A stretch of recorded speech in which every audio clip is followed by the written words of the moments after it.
अमेरिकी राष्ट्रपति Donald Trump ने शायद ही कभी सोचा होगा कि मिडिल ईस्ट में उनके सैनिकों को अपने ही सैन्य ठिकानों को छोड़कर होटलों में छिपना पड़ेगा।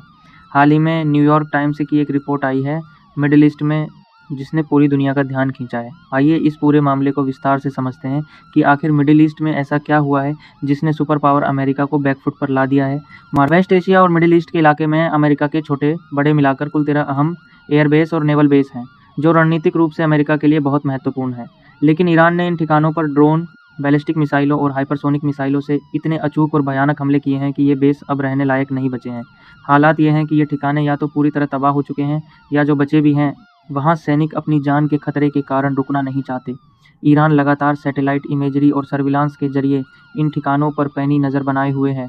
जैसे ही कोई गतिविधि होती है, ईरान तुरंत स्ट्राइक कर देता है। अहम रडार और मिलिट्री कमांड सेंटर हुए तबाह। ये सिर्फ छोटे-मोटे हमले नहीं हैं, बल्कि ईरान ने अमेरिका के डिटेक्शन और रडार सिस्टम को अंधा कर दिया है। इसके सबसे बड़े उदाहरण ये 2 अहम ठिकाने हैं। कतर का अल उदेद एयर बेस, यह अमेरिकी सेंट्रल कमांड सेंटकॉम का हेडक्वार्टर है।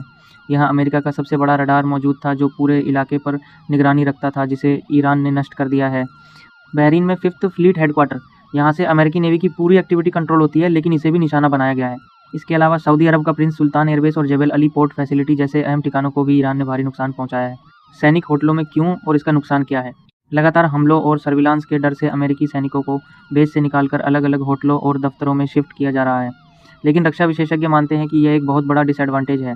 मिलिट्री के रडार और डिटेक्शन सिस्टम बहुत विशाल और कॉम्प्लेक्स होते हैं। उन्हें किसी होटल के कमरे की छत पर फिट नहीं किया जा सकता।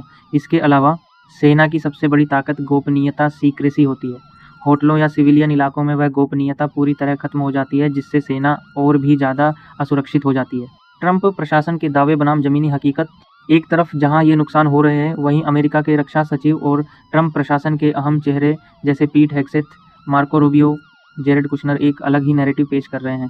रक्षा सचिव ने दावा किया है कि अमेरिका ने ईरान के साथ 0 से ज़्यादा ठिकानों पर हमले किए हैं। यह आंकड़ा अपनी सेना का मनोबल बढ़ाने के लिए हो सकता है, लेकिन ज़मीनी हकीकत यह बता रही है कि मिडिल ईस्ट में अमेरिका की जो सैन्य ढाक यूएस मिलिट्री माइट थी, वह टूट रही है। निष्कर्ष, मिलिट्री इतिहास की एक नई केस स्टडी। पूरी दुनिया यह देख रही है कि जिस ईरान ने 1 दशक से कड़े प्रतिबंध झेले हैं और जिसकी अर्थव्यवस्था को दबाने की हर कोशिश की गई, वह आज अमेरिका जैसी सुपर पावर को पीछे हटने पर मजबूर कर रहा है। अमेरिका के पास न्यूक्लियर एयरक्राफ्ट कैरियर और आधुनिक हथियारों का ज़खीरा होने के बावजूद ईरान ने अपनी टॉप लीडरशिप खोने के बाद जिस रणनीति से पलटवार किया है, वो हैरान करने वाला है। आने वाले समय में दुनिया भर की सेनाओं के लिए यह एक केस स्टडी होगी कि एक बड़ी और अत्याधुनिक सेना को कैसे मात दी जा सकती है। तो ये बड़ी समय में